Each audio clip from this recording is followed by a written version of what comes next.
top 5 games, SEC football games for this upcoming season.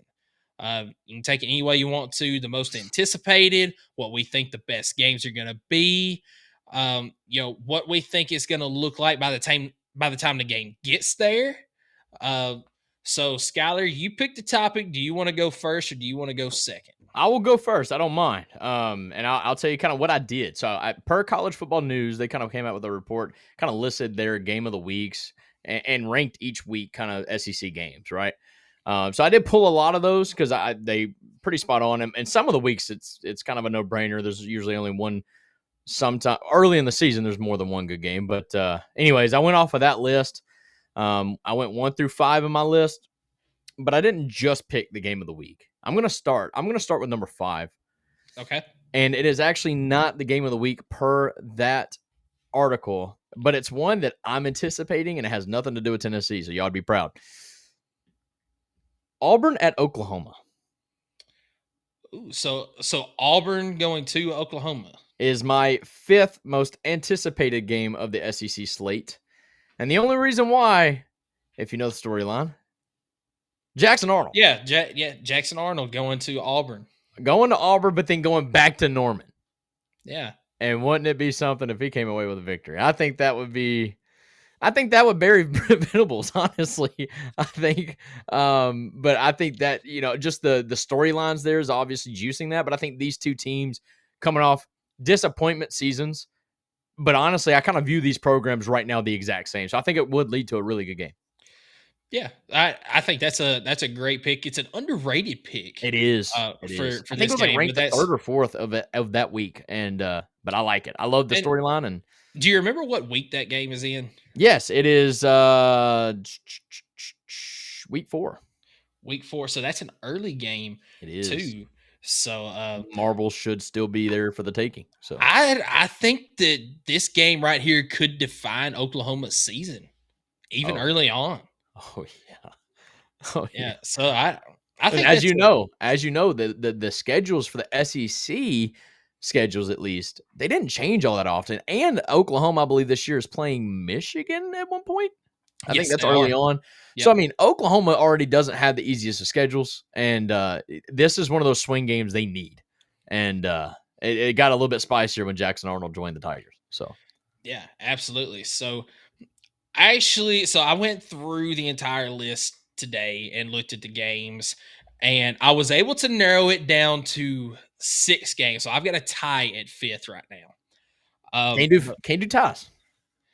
Can do an honorable. I got an honorable mention, so I guess you can do that. All right, so I'll put an honorable mention first, and this one is going to be Tennessee related. It's the Alabama game, Tennessee, Alabama. That's your 5. That's your honorable mention. That's the honorable mention. Whoa! Tennessee against Alabama, the 3rd Saturday in October. This is an honorable mention. When you look at some of the other games this season, I would put this at an honorable mention. And I think the 3rd Saturday in October is an honorable mention. Look, and I'll go ahead and tell you, at this point in the season, I'm expecting Tennessee to have one loss, and that's going to be Georgia.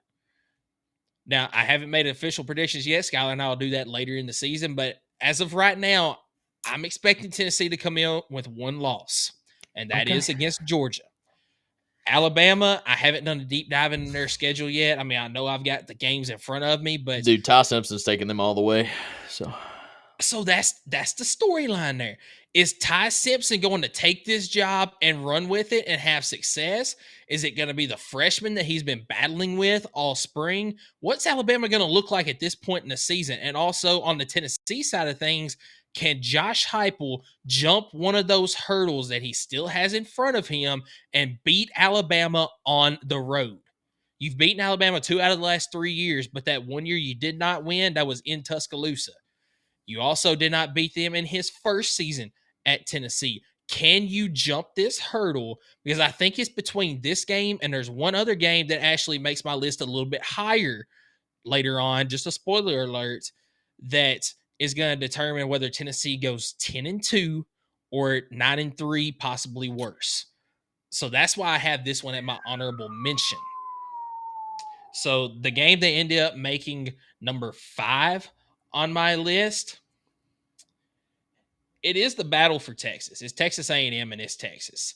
Um, Okay, I I like that mean, one. Texas obviously is projected to be en route to another college football playoffs. They're one of the highest. They've got some of the best odds to win the national title this season. And then Texas A&M, they're returning a lot of good players. I really like Marcel Reed at quarterback, and he's coming back with a load of experience after last season. I like Mike Elko at head coach too. So this is going to be a year that either Texas A&M is going to take another step forward and really battle for the SEC, battle for a college football playoff spot, or they're going to take a step back this year. So right now I'm leaning more towards Texas A&M going to take a step forward, and this game right here could be like last year. You're battling for a spot in the SEC title game. So there's some games that I like better than this one, but this one does make number 5 on my list. Right on. All right, so I'll give you my honorable mention, then go to straight up to number 4. But my honorable mention, you may not have the graphic for because it insists of an SEC team, but also a non-conference opponent. And my honorable mention, I think that's why it's honorable mention, is Texas. It's week 1. It's Texas, Ohio State. This is your honorable mention? Swear. I've got a really good reason why. Okay. It doesn't matter. It's so early in the year. Whoever loses still has absolutely all the time in the world to correct that loss and still make all their goals that they had in the preseason. And you know that's a fair point. It is a fair point. It's a fair point, especially now that the playoffs 12 teams. I mean, the loser of this, as long as it's like somewhat competitive and it doesn't like kill the confidence of the team, they could absolutely drop this game. I mean, look at Notre Dame and dropping to freaking like North Dakota State or something like that earlier in their year, and they still went out and dang near made the championship game. So I mean, like, it's my honorable mention because it is a big game. It is, I mean, everybody in the nation's going to watch this thing. It's going to do numbers. It's probably going to have like 17 to 20 million viewers, but it's so early in the season that I feel like all the marbles is not necessarily, I mean, it's for the taking, don't get me wrong, but it's not absolutely going to derail a program from not being able to achieve their goals. So that is why it's my honorable mention, Texas, Yes. Ohio State. Yeah, so I did not have any non-conference teams as far as the logos to put up here. We don't want to put them on there anyways. It's fine. I mean, spoiler alert, this also made my list, but it was higher than honorable mention. It's fine. And that's okay. It's just because it's week 1, it's hard for me to make it the game of the year type situation. You know what I mean? Like it's honorable mention. So that's fair. That's a good point. Yeah. My 4th game though. That was my honorable mention. My 4th ranked game of the year. Let me put on my orange glasses. Georgia at Tennessee. Ooh, Georgia at Tennessee. Also early in the year, week 3. However, Josh Heupel has never beat Georgia. It did get a little bit harder because we're not sure who's going to be leading our offense. But Georgia is coming to Knoxville. And one thing I do know is our fans are going to make the spread a little bit tighter than probably what it should be. And I also don't know who the quarterback of Georgia is. So it's going to be Gunnar Stockton. Gunnar Stockton. Is it? I'm almost positive. Okay. Fair enough. I'm okay with that. So Gunnar Stockton at Georgia still has all the weapons in the world. And then I'm going to throw out my Tennessee fan pick, and I'm pretty sure it's going to be Joey Aguilar for Tennessee. So I think this is going to be a very fun game. It's going to be at home. Gives me a little bit more hope to beat Georgia for the first time under the Heupel era. And I don't know. I think this is going to be a really good game, and it is week 3's game of the week according to College Football News. Yeah, so it's funny. This actually made my list at number 4 as well. The Georgia Tennessee game. Let's go. And I already mentioned when I said Tennessee, Alabama, that I expect Tennessee to have a loss coming into that Alabama game and it being to Georgia. But that could absolutely change because there's question marks at Georgia. There's question marks at Tennessee, especially around that quarterback position. But sitting here today, I cannot pick Tennessee to beat Georgia when they haven't done it since 2016. So until I see I never it happen, said anything about Tennessee beating Georgia. I just said this is going to be a good game. Okay. I know. But there's going to be a lot of hype around this game. It's it's early in the year. It's the third game of the season. You get arguably the biggest game in what would be the SEC East if we still had divisions. Yeah. So, and this could be the number one game in college football that week. As let me pull up. I've got the schedule for week 3. So here is the other games that conference opponents play that weekend. You start off Wisconsin against Alabama. Not a Eh, terrible game, eh, but blowout. there's not a lot of stories around it. Uh, so below that, you got South Alabama against Auburn, Eastern Michigan at Kentucky, Florida LSU is a good game. That's a good rivalry. Arkansas Ole Miss, be decent. It's a conference game. You got Alcorn State and Mississippi State, Lafayette against Missouri, Oklahoma and Temple, Vandy, South Carolina, a sneaky good game there. Obviously Georgia at Tennessee, and then UTEP Texas, Texas A&M and Notre Dame. That'd be a Yep. high anticipated matchup as well. But I would still argue Georgia Tennessee is the best one on that list. And I haven't looked at the rest of college football, but it's very likely that it's going to be the best game overall that weekend. Tennessee, Georgia is the best game on that list if Tennessee handles Syracuse in week 1. Yeah, that's fair. Period. Because then all the questions about the offense kind of goes out the table, and we're right back to, that fan reset is, okay, we're back. Let's go achieve our goals. Let's go make the playoff. And the reason why this made my list, because honestly, if this game was later in the season like it was last year, it probably wouldn't even make my list. I But agree. because I'm expecting both of these teams to be undefeated going into week 3, this is number 4 for me. Yep. I'm glad that we thought the same on that. So, did you say everything you wanted to say? Do you want to go for number 3? Or do you want me to go ahead and go to number 3? I'll go number 3. Okay, go ahead. So my number 3 is going to be another Tennessee game. It seems like I'm playing some homerism here, but I You promise are. I'm not.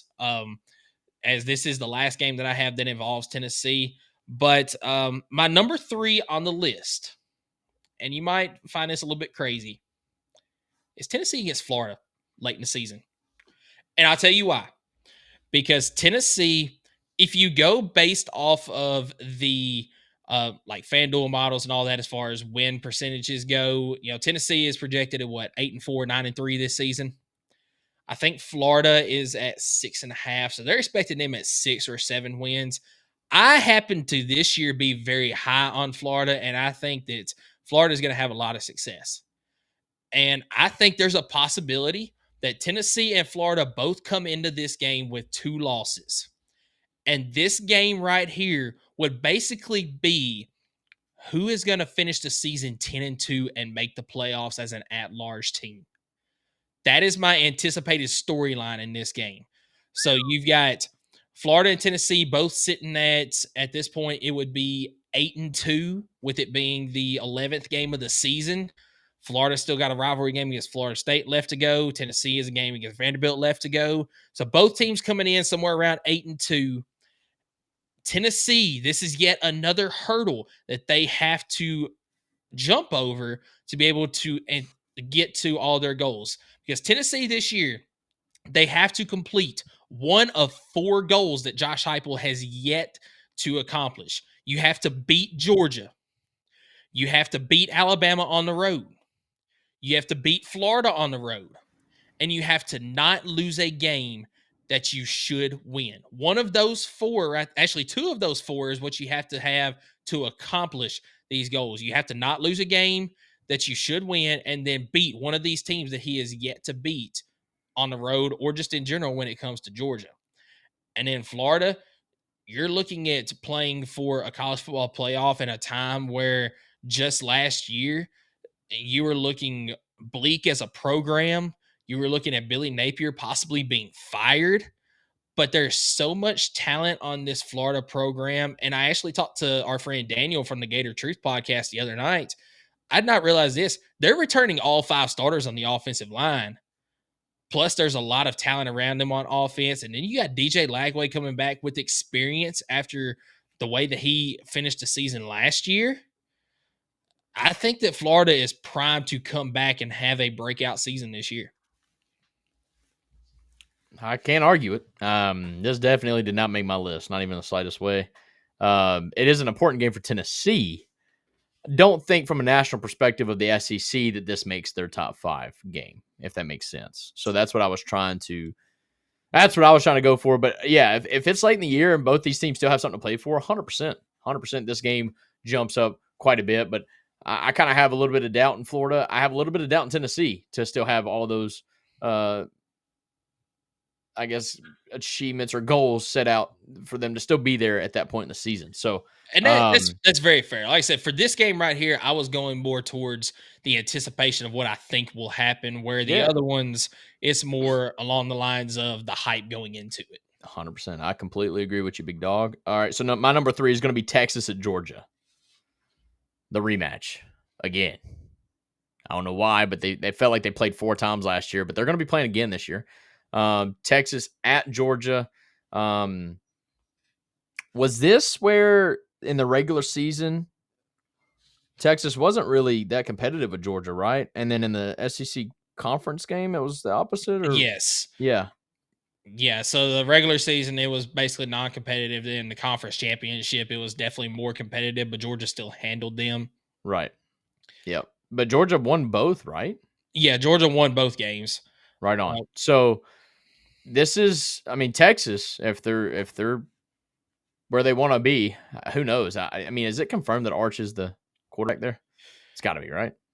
if he's not, I would have expected him to already hit the spring portal. That's what I was thinking. Kind of the same thing I think with Ty Simpson in Alabama. And so if he wasn't the projected starter, I would imagine that he would be out. But anyways, I think this is a big game. I think from a national perspective, I think let's see, this game's week. Let's see, week This is week 12. 12. Yeah, week 12. I'm seeing. I mean, this is. I mean, because at that point, you know that everything's for the SEC. You know, getting into the championship game. Who knows? Obviously, there's still 2 more weeks after this, but at that point in the season, you pretty much know. I mean, everything's shaping up, and this is, in my opinion, one of the top 3 games of the SEC when it comes to what it's going to mean. You know, championship picture, SEC picture, etc. This is my top 3 game of the year. Yeah, so let me go ahead with my number 2 because my number 2 is Texas at Georgia. It's the most anticipated game as far as an SEC matchup right now because it's 2 of the best teams in the conference, the projected 2 best teams in the conference. You know, both of these teams, they met last year in the regular season. They met again in conference title. Both of them made the playoffs last year. It's Arch against, we'll say Kirby Smart because Gunnar Stockton does not have that namesake yet. Um, it's going to be highly anticipated. Both teams are probably going to be coming into this at the most 1 loss, possibly undefeated for both of them. So that's why I have this game at number 2, just because of what this game means. Obviously they might play again in the conference title game if everything works out correctly. But the regular season contest between these two, it's really highly anticipated, and that's why I have it at number 2 on my list. Right on. My number 2 will be the 3rd Saturday in October. Tennessee going to Alabama. This is a Tennessee pick, but I think honestly, nationally, with the renewed rivalry and the 2 of the last 3 years, and even 2 years ago when we lost to Bama in Tuscaloosa, we were up 20-7 at half. Like, I feel like this game, even if we lose it, is going to be a great game. And I really hope it is. I hope we win it. But I think national perspective wise, this rivalry's back, baby. I mean, this is everything you can want. You want to smoke that cigar after the fourth quarter.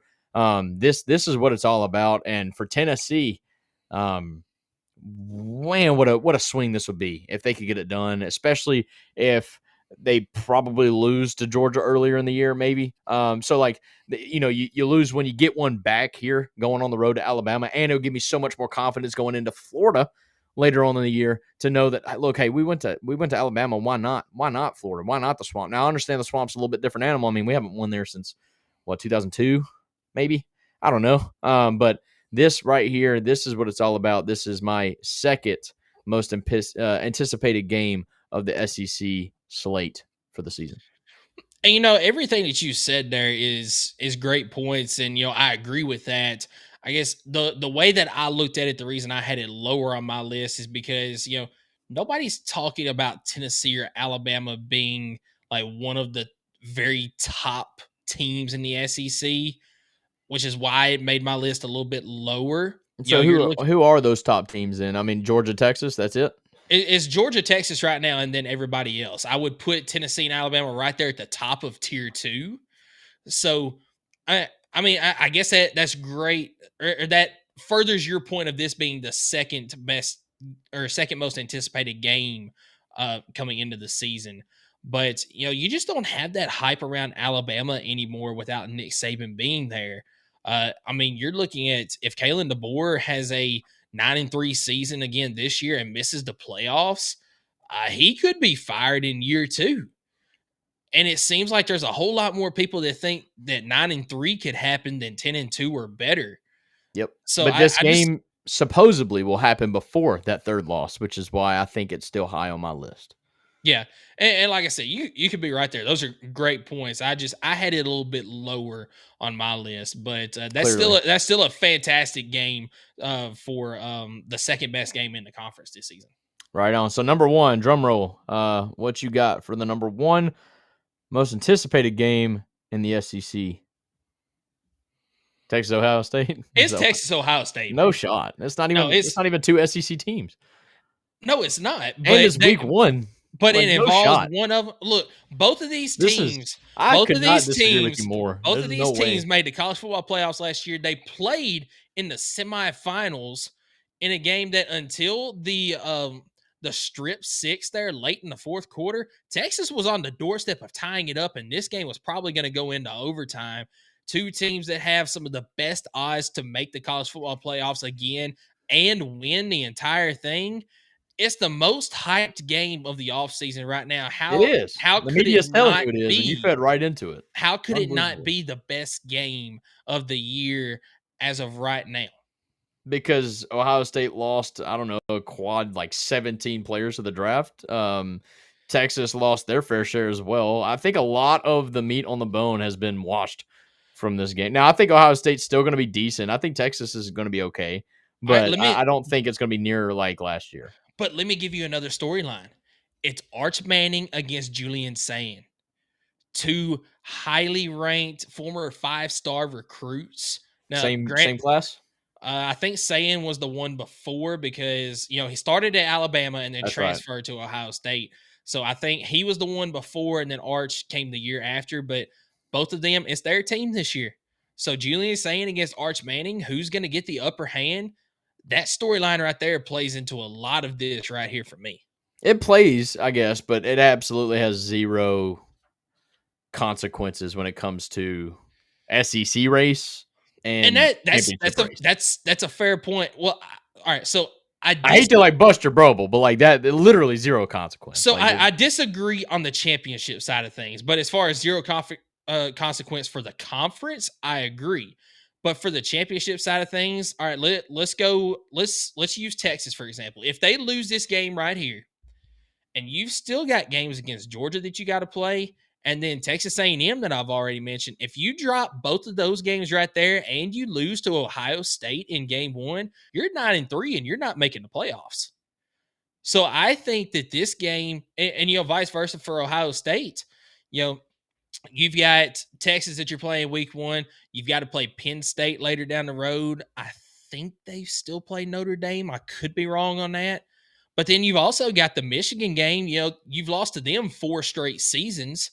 So if you lose to Texas in game 1 and then you do happen to lose to Penn State and to Michigan, once again, you're 9-3 and you're not making the playoffs. So I think as far as championships go, this has a lot to do with that right there. But no, as far as conference goes, absolutely, it means nothing to that. I think I agree with your point and also disagree. I think for Ohio State, to your point, that it matters a lot more because you would have 3 losses against 3 legit good teams, in my opinion. Because, because Michigan's kind of fallen off.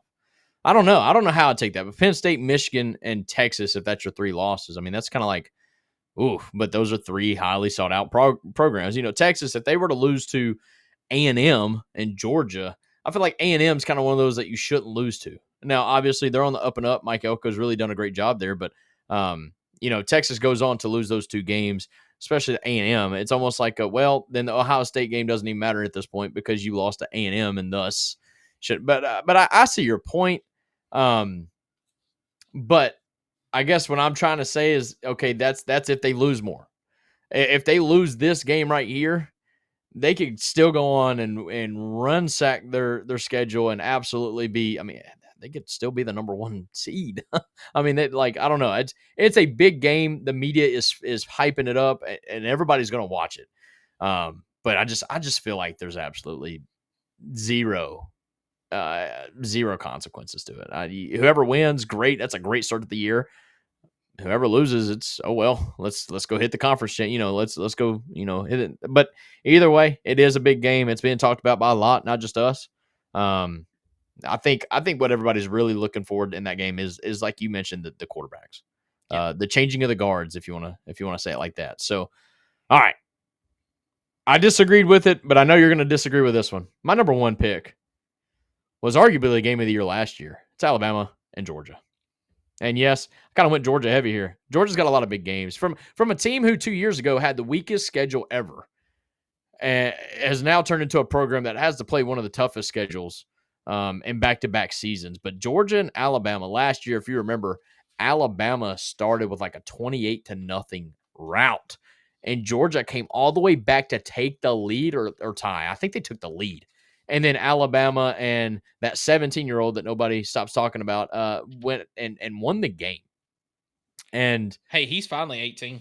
He is finally 18. I heard. So I think this game right here, it is, I believe, week 5. Yes, week 5. It is the game of the week in week 5. I think both these teams should be relatively undefeated, at most one loss. This has all the consequence, in my opinion, this has all the consequences in the world when it comes to SEC race, when it comes to national title race, when it comes to buzz around the coaching staff. I think this game has a lot of juice in it, and that's why it is my number one pick for the most anticipated game in the SEC. And I got to give it credit where credit. This is the OGs. This is SEC OGs, and I got to give that credit. So. Yeah, and if we had done top 10, this game would have fallen right behind my Tennessee Alabama pick at number 6. I guess technically it's honorable mention today. I had some different games that I was considering, but then I ended up narrowing it down. But this one, it was right at the very end of, do I want to put it there or do I like this one better? But this is absolutely a great pick, and this is going to be a real testament to what both of these teams are going to look like this year. So that's a great pick at number 1 to finish this list off. Just some other games real quick that I was looking at as week 1, and you can make an argument just like you did about the Texas Ohio State game that they really mean nothing later in the season, but some really good games in week 1 is you got Alabama at Florida State, LSU at Clemson, Texas Ohio State. I'm not going to throw out the South Carolina Virginia Tech because that game means absolutely nothing. Some of these are underrated games too, like Kansas at Missouri. So the only reason I'm mentioning this one is, that was a huge Big 12 rivalry. And both of these teams absolutely hate each other. And they're playing in week 2 for the first time since Missouri left the Big 12. That's going to be must-see TV to see the rivalry, the fan bases come back together for the first time since then. So that's why I even highlight that one at all. You got Florida LSU in week 3, Texas A&M at Notre Dame, I already mentioned. LSU at Ole Miss, that's the same weekend as the Alabama-Georgia game. Texas at Florida, we'll see where Florida's at this point in the season. South Carolina, LSU, obviously Oklahoma, Texas. Ole Miss at Georgia, another good one. Texas A&M, LSU, Georgia, Florida. Did you hold up? Did you skip over Florida, Miami week 4? That game means nothing. Miami is down. Carson Beck is not going to lead that team. No shot. Yeah, No shot. Florida's Bro, going to win that game by Miami 3 ransacked touchdowns. Florida last year. You don't think there's some meat on the bone in that game? There will be for Florida, but Miami's got no meat on the bone anymore. Look, Oh, that's some I'm gonna strong say, words, I'm brother. gonna That might say, be some. That's going to be some clickbait coming up because, dude, Miami, I think, has a shot of not just beating Florida again, but absolutely destroying them. who does Miami have? Carson Beck? And that's it. I think Carson Beck gets a lot of hate that he necessarily doesn't deserve. But you know what? The number one thing in my mind, the reason why I give that game no hype whatsoever. You know who the head coach is at Miami? Mario Cristobal. Mario Cristobal. I do not trust him as far as I can throw him. Yeah, didn't he lose to Syracuse to not make the playoff? Yeah, It's pretty tough. Then just 2 seasons ago, he He decides did to have. he decides to run the ball when you've got the lead in the fourth quarter instead That of was taking a wild. knee That was and you wild. fumble it, and Georgia Tech wins the game off of it. That was wild. No, that's a fair point, but you're also talking about the guy who absolutely destroyed Florida in week 1 last year. It wasn't even close. Like, not even. I'm very surprised Billy Napier didn't get fired on the spot on the sideline. It was so bad. Yeah, because wasn't that in Gainesville too? Like, they literally walked into the swamp and destroyed Florida. I'm almost positive. So I just feel like that's a massive game in week 4 that I don't know. Week 4. Let's see. Yep, that is at Miami, but it's not really a home field advantage because they play at Hard Rock Stadium. So Fair enough. But also same week, referencing some softball here. Southeastern Louisiana against LSU. No, I'm joking. I didn't even see that one. Yeah, man. It is the 9th ranked out of 9th. But who knows, man? Could be.